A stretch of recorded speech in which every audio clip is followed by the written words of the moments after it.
A man who claims he infiltrated a call between Antifa members says he has signed an affidavit, swearing under penalty of perjury that he heard a director of Dominion Voting Systems tell Antifa members in September that he's made sure Trump won't win the election.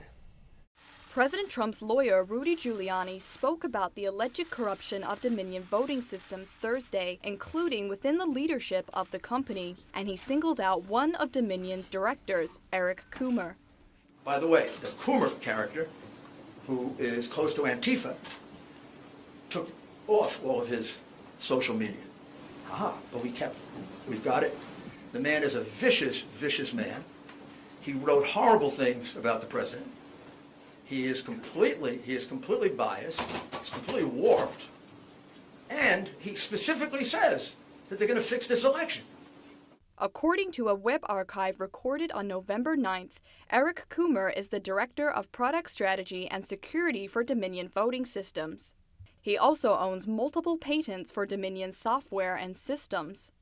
After allegations against Dominion came out, the company deleted information about its leadership off its website. Using archives, we can find that up until recently, Coomer was listed as one of Dominion's directors. In this video from 2016, Coomer spoke on behalf of Dominion when he was the company's vice president. Yeah, Dr. Coomer, Eric Coomer from Dominion. I can say that we are constantly assessing. The video was taken by Defend the Vote activist Sharon Moroney during a meeting with the Illinois State Board of Elections. The board was investigating the security of Dominion.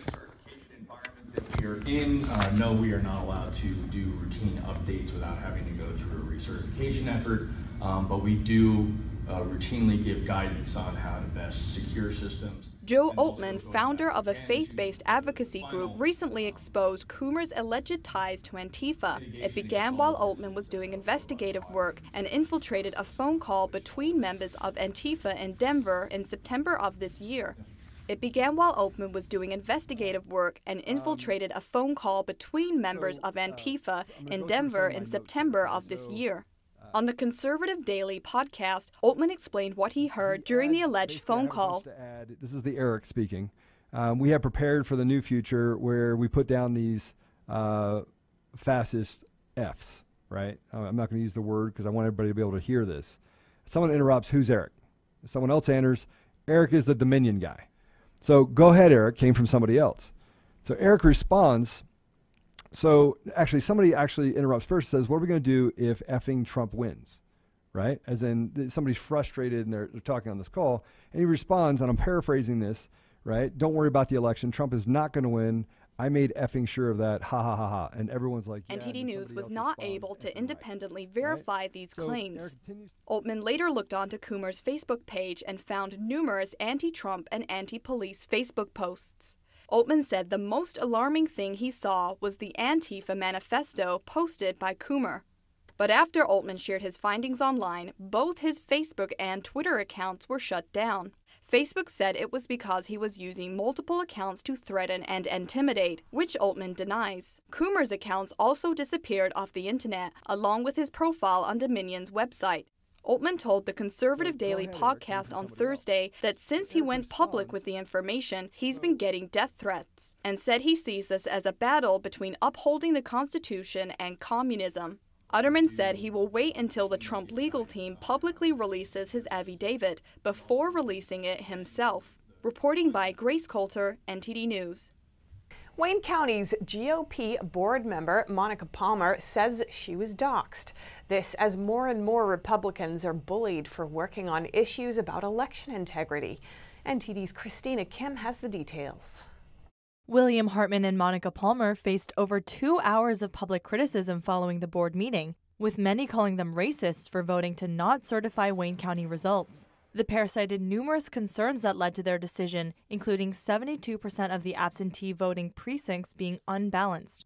Unbalanced means that the number of ballots did not equal the number of votes cast. William Hartman said the canvassing board typically receives a report on poll books, but did not this time. Instead, they were given it orally and they had to take notes. And now Monica Palmer has said she was doxxed by Ned Stabler, who was at the online meeting. In an interview with Fox News program The Ingram Angle, she said Stabler used his social media platform to repeatedly dox me, post my phone number, my home address, my email address, and encourage people to stop by my house and share their anger with me. Michigan lawmakers, including Senate Republicans Majority Leader Mike Shirkey, met with President Trump. Shirkey was met by protesters at the Reagan National Airport screaming "Shame on you" and "Respect the Michigan voter." An alarming number of people who simply admit, report on, or investigate election irregularities or represent the Trump campaign are being bullied and harassed. A number of lawyers withdrew from the Trump campaign after being threatened and harassed. One of President Trump's campaign lawyers in Pennsylvania had to be placed under official protection following threats of harm against her, to the point where police and U.S. Marshals had to be called in. Michigan will hold a vote on Monday, November 23rd to certify the state election's results. Norm Schinkel of the Michigan Board of State Canvassers said he makes no predictions on his vote, expressing reservations on voting on Monday. Christina Kim, NTD News. The security of voting machines has been brought into the spotlight. That's after numerous allegations of voter fraud and very close races in some battleground states. We hear from two tech experts on the status of the election technology and their arguments for updating it. From going to the patients. With a hotly contested presidential election on our hands, tech experts are voicing their concerns about the equipment used to count votes.